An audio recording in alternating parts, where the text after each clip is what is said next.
Now, if it was a guy and a girl, I find it wrong, but because it's a girl and a guy, I don't find anything wrong with it. You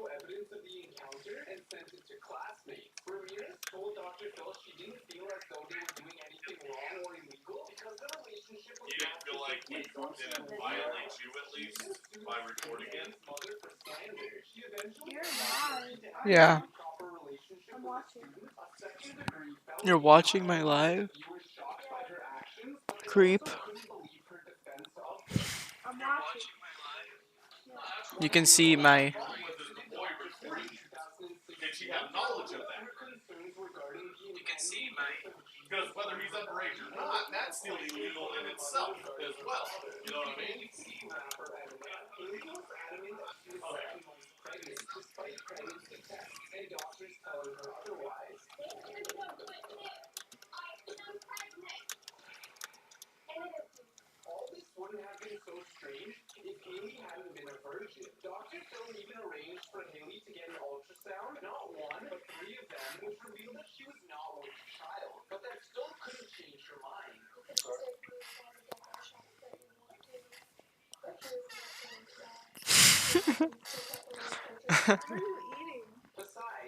Mini corn dogs.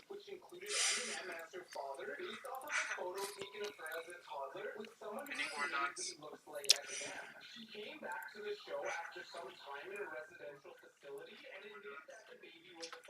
Ah! Apple. Banana. Hurry up and turn it on.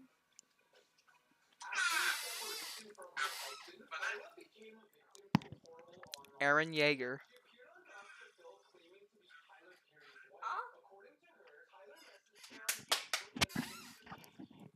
Aaron Yeager.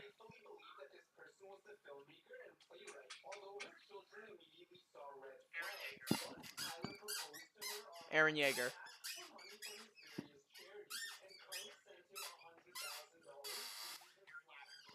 Okay, that's good.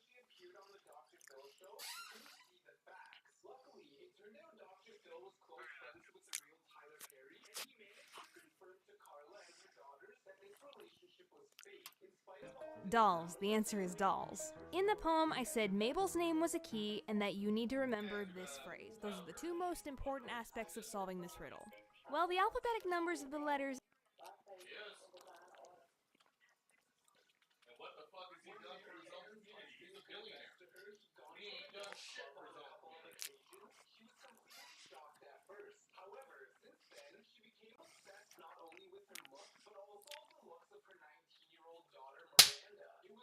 He's one of those black people that don't want to put white people in any stuff.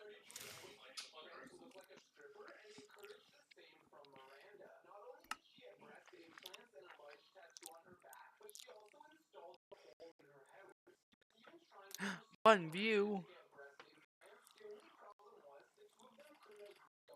I wonder who that could be.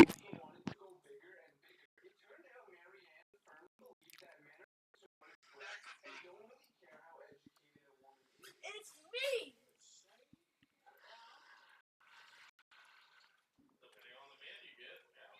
All I wanna do is see you turn into a giant woman. A giant woman.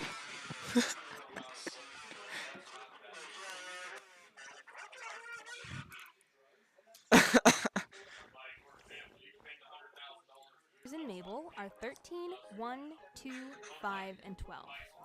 And if you go to the 13th, 1st, 2nd, 5th, and 12th letters in this special phrase, they spell out the word dolls. Oh. Well, why dolls? Because this puzzle was a gift for my sister and she's terrified of dolls. Originally, someone got the answer within about an hour of me posting the video, and true to my word, I pinned it to the top of the comment section. But I think everyone commenting on her comment afterwards got a little overwhelming, and I think she deleted it, which I guess is understandable. What software do you use? For animation, I use Flash, which is what? now called Animate these days, but Yeah. that style of animation I'm watching is still a thing. I couldn't figure out how to turn off the audio. Really, Adobe, what was the point? but there is other software that I use to make my animated videos as well. I draw all my Do you have keyframes in Photoshop because your I draw thing very really often turned up in or something? Flash. I've been recording all of my audio on Audacity lately, Oh. and I edit everything together in Premiere Pro. Also, I was worried I had compress this all those too giant loud. video files in Adobe Media Encoder and Handbrake. Why don't you have more subscribers? Aw, you. Golly gee willikers. I ask myself that question every day. You pronounced flan wrong in this video. Yeah, that was part of the joke. I actually went to several dictionary websites, and when I pressed that little sound button, you know, the say it out loud button, they all pronounced it flan, which confused the heck out of me because, like a lot of you guys, I've heard it said flan many times before. But I went with flan because, comedic mispronunciation is funny to me. Why am I only now just finding you? That's a good question, and I think the answer is with Jaden's collaboration on that last video, the YouTube algorithm is finally starting to associate my videos with creators who produce similar content. People like Jaden, or The Odd Ones Out, or Tim Tom. I've been creating content for years with a very slow climb in subscribers, but thanks to bigger YouTube... I can't think of any way to make it so her voice doesn't show up.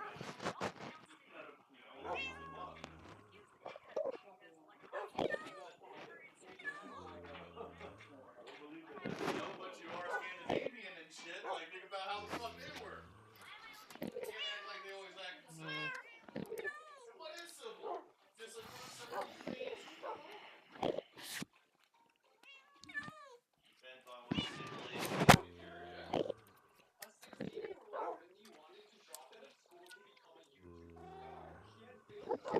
Well, like, I thought what me and Rachel had was love, and then, you know, I remember the conversation calling my mom in tears, like, this ain't love, Mom. I don't know what the fuck this is. My mom's like, what are you doing? I'm trying to tell you, you dumb shit. Whatever. YouTubers who believe in me, more of you are able to see my stuff, and that's pretty awesome. Was Kid President really that awful? Okay, yeah, that one's on me. For those who don't know, in my 2015 VidCon recap, I recreated a moment that happened at the exhibitor party when I was playing video games with a friend of mine. Kid President came up behind me and started smack-talking my bad gaming skills. Now, one of the principles of animation is exaggeration, and that means pushing poses and facial expressions and emotions past realism to create more entertainment value, visual appeal, and contrast. Trying to escape that dreaded uncanny valley. But in my attempts to be an effective animator and exaggerate the emotions for entertainment's sake, I think I portrayed Kid President in an unfavorable light. Truthfully, in that situation, him smack-talking me and joshing me for my bad gaming skills was really more lighthearted. All in good fun, you know? He's still a good kid, so don't let my bad storytelling ruin your opinion of him. If I could go back and animate that scene again, I would change his expression from this to this. See the difference? What's up with your friend Ami from the 2016 VidCon recap? I've been asking that question too, and I think it's just really good moisturizer. Tomska agrees. Jaden only said in your how to creep out your favorite YouTubers video. I know, and she sent me like 20 seconds of her just going over and over again. Tell you what, it was hard to choose which was the best take because that girl knows how to be startled. She also did this. Hey, Rebecca. Love you. Aw, Jaden, you squishy little butter biscuit. I squeeze you. Tomska sent over some pretty interesting audio too. Hey Rebecca, I hope these lines are okay. I've got a cold. I hope that doesn't come out in the recording. Why am I on the bottom? Alright, explainers and entertainers, I think that's all I can answer for right now. But if you guys want to see me answer more of your questions, then let me know in the comments. Some of you understand what you're about to get into. In 3 of my videos, I have mentioned a certain teacher of mine, a certain mentally unstable, vindictive teacher. Given that one of those videos has over 7 million views at the moment, people are getting a little curious about this infamous educator from my past. Well, gird thy loins, explainers and entertainers! Because we're finally talking about it, here we go. This is the story of my emotionally abusive high school theater teacher. Now, because it is theater, I know I run the risk of sounding like a crybaby, whining over their teacher not giving them the lead part in the play, and trust me, I completely understand people like that exist. I've been in theater a long time. But I'd like to think that this story has more to do with me being in an unhealthy authority figure relationship. I'm not a martyr here, I guarantee others have had it far worse, but this woman did her damage. We'll call her Medusa, and fun fact number 1, that was her actual nickname and she wore it like a freaking badge of honor. No joke, she put up a sign on the backstage door that said, "Keep out, beware Medusa."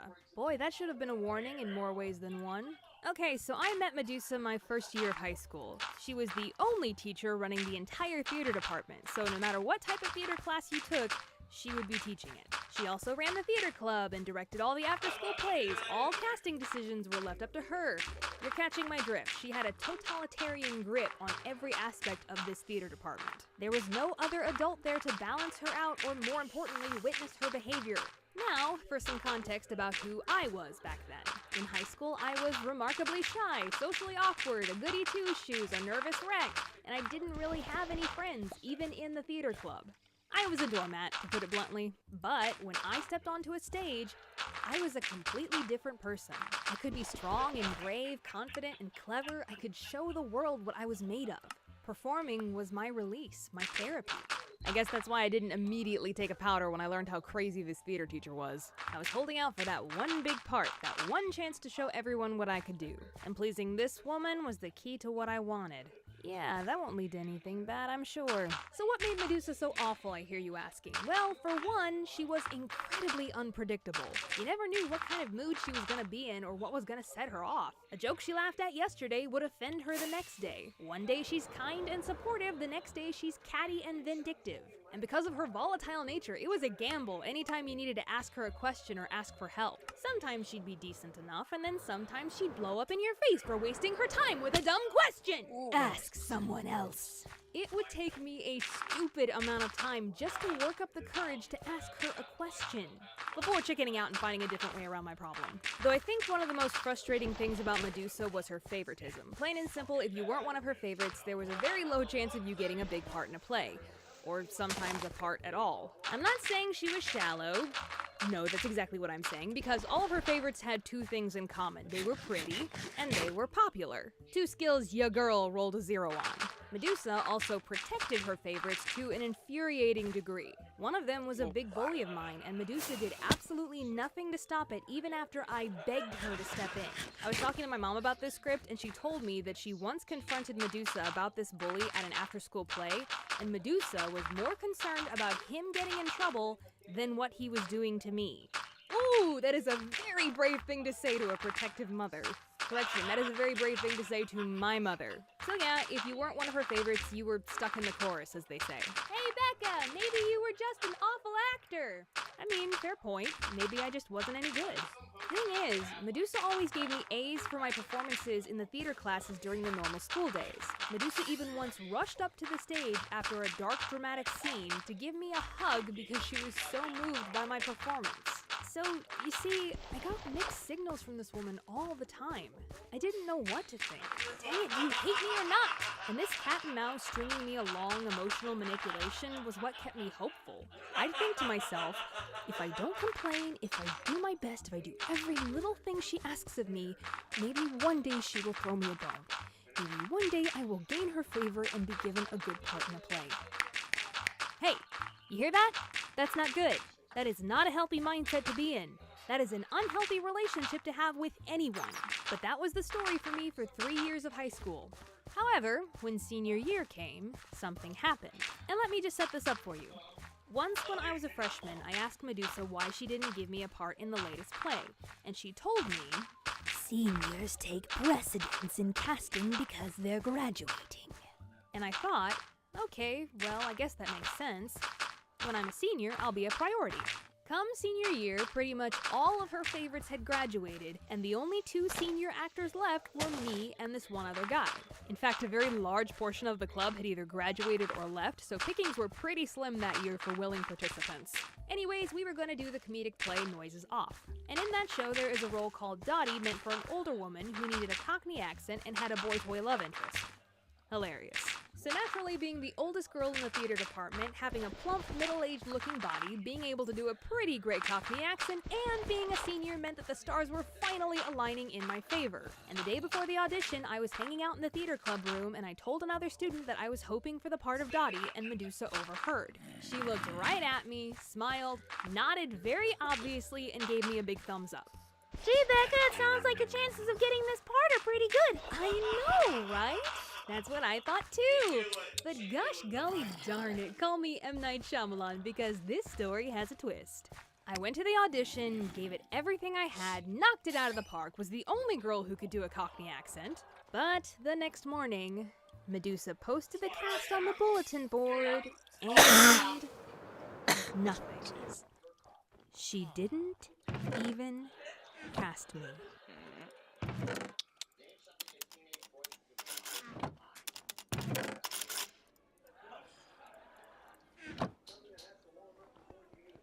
Excuse me, Medusa. I was wondering, why didn't you cast me? Oh, it's because you were too tall. Too tall? Yes, only short guys auditioned, and I needed your love interest to be taller than you. Funny thing about that excuse, she had cast the only senior as my love interest, and he was, in fact, taller than me. So yeah, she flat out lied to my face. But because I think I was in shock, I didn't question it at that moment, and I just walked away.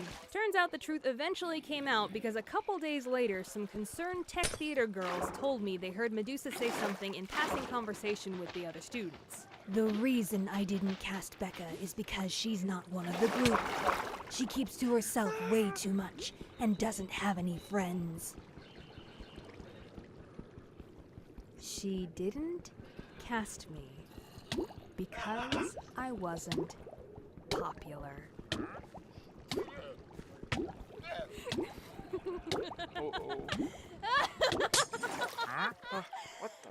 You!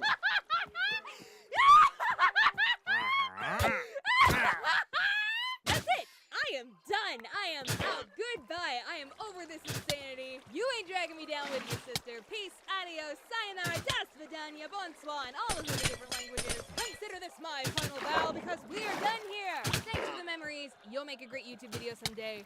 Bye-bye. And I left. I left and went straight to my advisor to drop out of all of Medusa's classes, which my advisor was very happy to do for me when she learned which teacher I was trying to escape. Oh yeah, she's crazy. Consider it done. I'll be honest, the situation was a little bit more complicated than just not being given the part that I wanted. There was so much more. But this video is long enough already. And let me tell you something, explainers and entertainers. The moment I left, I felt like a completely different person. My confidence shot through the roof, I was happier, I didn't care so much what people thought anymore. Heck, even guys were paying more attention to me. My choir director noticed the change and gave me the award for Most Improved Senior. I didn't even have to give up my love of theater because I went out and auditioned for community theater with adults. I even got a leading part in a musical that summer and won the Best Actress award for the show season at that particular theater. Everything had fallen into place for me, and all because I finally worked up the courage to say I deserve better and walk away from a toxic relationship. These situations don't always end like fairy tales, but for me, it did. So, what happened to Medusa? A couple years after I graduated, I remember hearing the news that she had been forced to resign. I can't be 100% sure if this is the true story, so take what I'm about to say with a grain of salt, but this was the story I was told. Medusa got incredibly intoxicated on an overnight competition trip with students, locked herself in the boys' hotel room, and passed out on the bed, forcing the boys to sleep in the girls' room. Yeah. I mean, knowing her, that completely makes sense. When I first heard, I wasn't surprised in the slightest. I guess all I can say is, peace out, Medusa.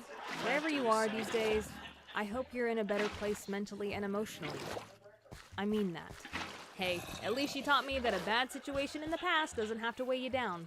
Because if I'm honest, I'm pretty sure it was my time spent with Medusa that taught me how to stand up to an even worse teacher later on down the line. So, that's the long and short of it, explainers and entertainers. There are more stories that came out of Medusa's theater department, but those are their own videos for another day. Thank you so much for tuning in, but now I gotta tune out. Bye!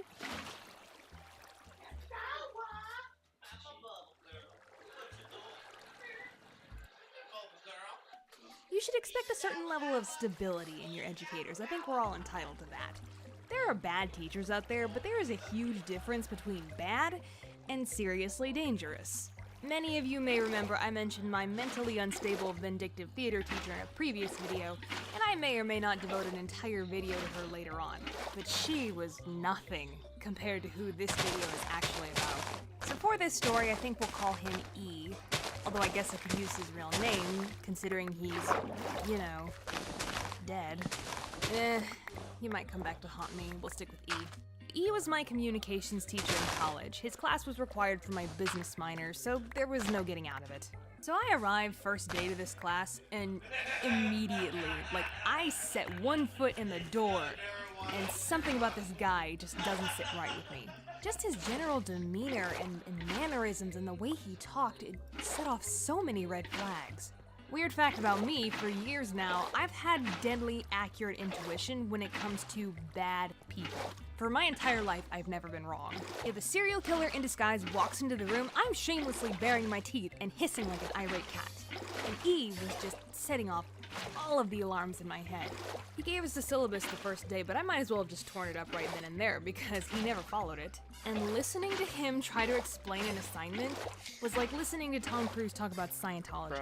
And when everyone showed up to class with their assignment completed, he would be furious that no one did it right, very often contradicting his own previous instructions. The smallest things would upset this guy. I was once handed back a test that had a nasty note written in the corner because he didn't like the pencil I'd used. And yet half the time, he would teach the class dressed as a pauper and drop cuss words and lewd topics into the lecture like it was nothing. A lot of TMI personal stuff too, like seriously dude, keep your love life to yourself. And part of the problem with him being a bad communicator despite being a communications teacher, he refused to stay after class to help anyone or answer any questions or clarify his nonsense, and then later would throw a fit about nobody asking for his help. His ego needed to be fed so badly that he would fish for compliments by constantly asking for feedback. Let me know what I'm doing right or wrong. Special emphasis on what I'm doing right. Because God help the poor soul who offered him polite constructive criticism.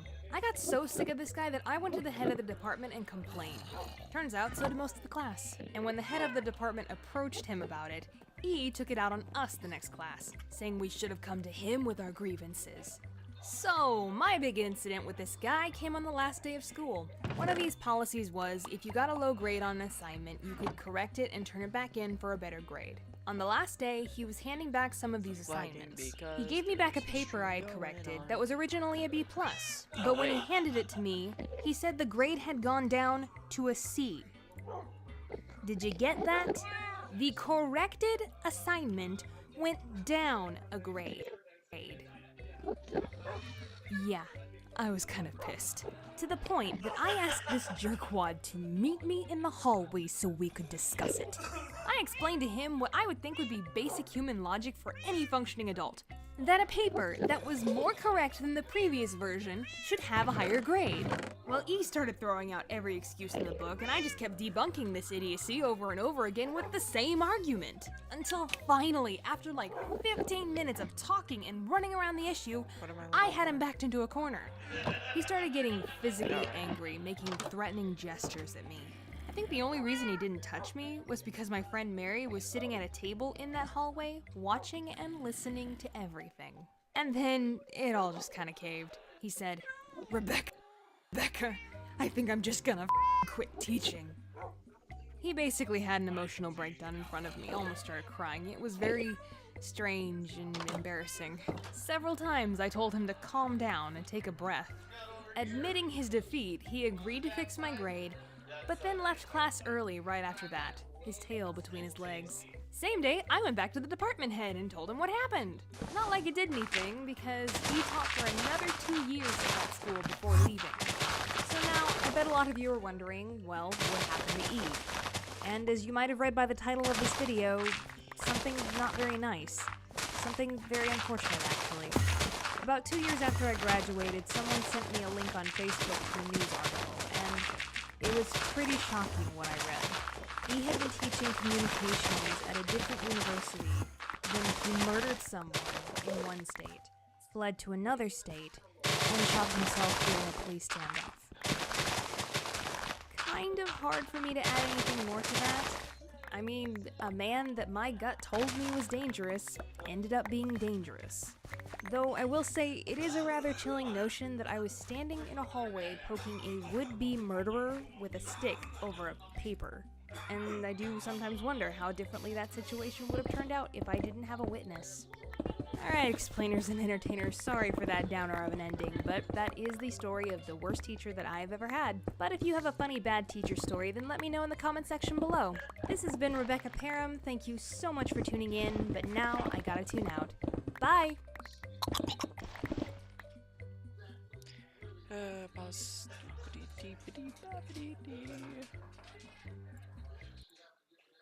Experimentation complete. Thank you very much. Gotta switch the name right now. 4 a.m. Time for bed.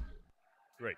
He's asleep. Right brain, is everything in order on your side? Everything's A-okay, Captain Areno. Fantastic. Well, if there are no issues to be found, I think it is optimal for the two of us to enter a state of quiescence and rest. What? Sleep, right brain. I've never heard you say that before. Wait, can we watch a movie? You know we can't. Come on. One movie. That's it. I'm sure there's a fresh tape created from today's memories in the Dream Machine, so go get it. So wait.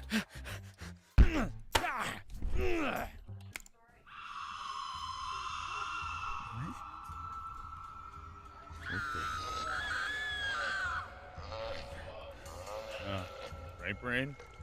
Where did you get this tape? From the Dream Machine, like you said. Over there. Why is that a thing? Turn it off. I'm trying. Try harder. Oh God, the horror. Help me, left brain. Quiescence. Objective. Is a state of quietness or inactivity. That's not what I wanted help with. The nightmares, man. They freaking suck. I don't think anybody has ever enjoyed a nightmare. And if they have, then it wasn't a nightmare. It was a dream. I mean, duh. I don't know why they exist. I mean, technically our brains create them while we sleep, but it's like the frick brain. Stop it. Oh God, no, I didn't. Hello, gang, what's poppin'? The first nightmare I can remember having was about me getting dropped off at a daycare, and it's just something my brain likes to remind me of every now and then. Now, you might be thinking, Adam, that doesn't sound so bad. What if I told you in this particular dream the people look like those characters from that terrifying Rugrats episode, and the entire time they were laughing like clowns and tickling me to death while my family just walked away like nothing was wrong? What the heck? I was dying! I might have had some issues with daycare when I was younger. Recently, I've had probably one of the scariest dreams I have ever had in my entire life, and now I'm gonna share it with you, because it's Halloween. If it's as scary as your first one, I don't think we have too much to worry about. It all started with a game not so well known in my dream city, but those who have heard of it were terrified. A sort of creepypasta-like concept that people said was the real deal. But like, so do all creepypastas, so I mean it's whatever. A game called Mama Seeks. The game goes like this. First, what you'll need to do is activate it. In order to do so, you'll need a flameless candle, Mama wants you to be safe, something of personal value, and the ability to count to 10. Once you have everything, you need to place down the candle alongside your personal item and chant the following. Mama, mama, here are three. Mama, mama, come and see. As soon as you do that, you'll need to count to 10, giving you enough time to think about actually going through with activating the game, while also giving you time to hide. Now let's say you and some friends activated the game. Once the game is activated, one of you is screwed. Mama will choose one of you at random, or if you're alone, you, and will do everything she can to find and murder them. The only way you can get Mama to not come after you is very simple. All you have to do is get close to someone, double tap them, and Mama is now transferred onto that person. But here's the thing. You're now making the conscious decision to end somebody just by tapping them. No real motive but to save your own skin. You don't know if they know the game. You don't know if they'd believe you even if you told them. All you know is if you double tap them, you're free, and they're not. The good news is if you double tap someone, they can't double tap you back. Once you transfer Mama onto someone else, you have now beat the game. But if someone who activated it from a different game double taps you, Mama Seeks. Wait, there could be multiple games. Is there stepmamas? I think that's a bit beyond the scope of things. What if you have two mamas and you double tap both mamas? Did mama fight to the death? Holy crap, you're right. Oh, there it is. I'm sorry. That was cheap. I admit that. It's October. So in my nightmare, I was still living with my parents for some reason, and things started off pretty dope. I was having a chill day playing video games and drunk when my sister and her husband came over for dinner. I was actually having a really good time as me and my family were just enjoying ourselves and eating some dope-ass steak. Finally, we ended the day and said our goodbyes to my sister and her husband, but before they left, her husband walked up to me and said, "Adam, if you see her, run." I was just like, "Why?" He then gives me a hug, smiles, mutters, "Good luck." And then... Frickin' Tyler. The motherfricker double tapped me. I could understand if it was my Instagram. I upload some quality stuff on there. Not here. I know this was a dream, but I was mad at him for like a solid 2 days after that. And because it's a dream, and for some reason dreams are terrible with transitions, I'm now at school, still confused why he said good luck. I start to head to class and I overhear a couple kids talking about some dumb game about how you have to do this thing and activate it. It's called Mama Seeks, blah, blah, blah. I thought it was dumb, so I ignored it. I guess this was my dream's way of explaining the rules to me, because as soon as I got home, that's when shit got real. I walk into my house and start heading upstairs when all of a sudden I see a figure sprint towards my bedroom and slam into it. Nope, nope, not today. The lights go completely dark and it's somehow nighttime now. I yell over to my parents who were in the living room watching TV, asking what the heck is happening to the lights, and they were just like, huh? Of course. Holy crap, this game is real. Are you okay? Yeah, I'm fine. Okay, so apparently they can't see whatever the ghost is doing. It seems lazy. Okay, Adam, you need to think. How did they say to get rid of it again? I get up from the floor and I start heading towards the front door because, like, this house is cursed or whatever. I ain't staying in it. But of course, nightmare. Freaking door disappeared. Okay, cool. Frick me then. Turn around, run halfway up the stairs, and just sort of sit. Freaking out at this point, I just start trying to remember how to stop the game. Come on, Adam. You know how to stop this. Just think.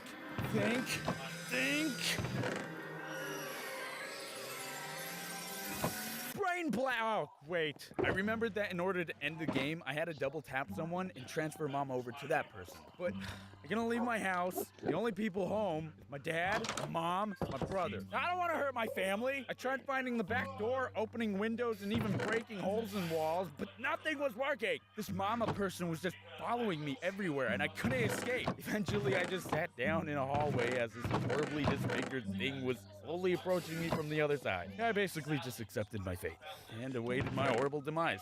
But out of the blue, I suddenly heard my brother and what sounded like a friend upstairs, so I was like, oh what? Is Caleb have a friend over? Ah, frick you, I could have won. Maybe, if you stop sucking.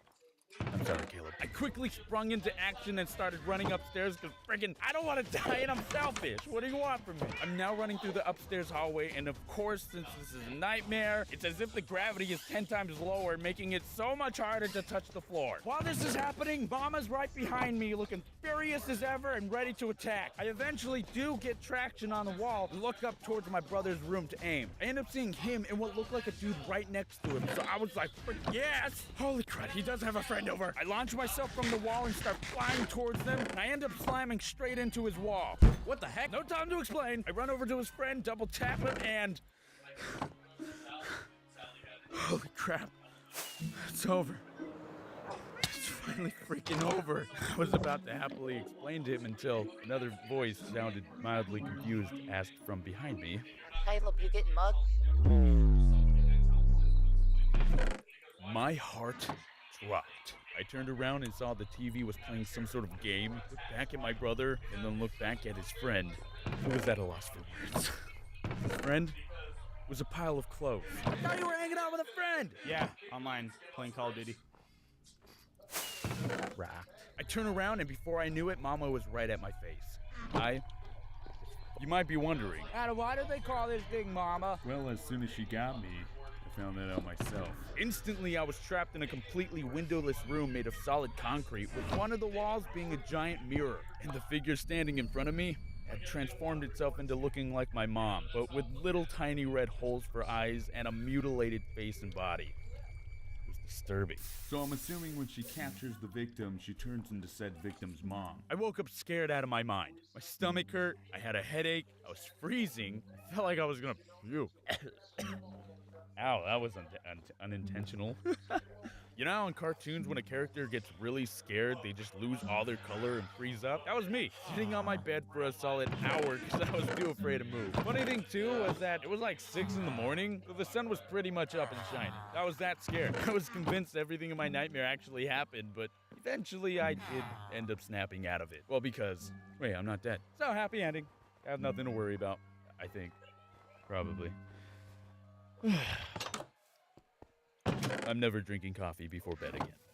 Alright, well, I hope you guys enjoyed that video. Don't forget to like, comment, subscribe, and comment down below if you have, like, you know, any scary stories of your own or scary dreams that you've had. I love reading them. They're, you know, they keep me entertained when I'm bored. If I ever make this into, like, a movie, or if this gets, like, big enough to become a movie, because probably won't, but I want to make, like, Kids the cast, basically, because if you think about it, when kids are put in scary situations or you know, movies, it's you know, it's more forgiving for them to make mistakes and stuff, as, you know, if you were watching an adult making stupid mistakes, yell at them. When it's kids are like, oh no, it's scarier because they're kids and also they don't know better. So yeah, I think that's probably what I'm gonna do. Maybe. Also, when adults make mistakes, it gets annoying. It's like, if there's a scary noise, walk away from it. What the heck is wrong with you? But yeah, anyways, that's basically all I gotta say about all that. Hope you guys enjoyed the video and stay hydrated. Which boy's coming with me? Where? Creamer?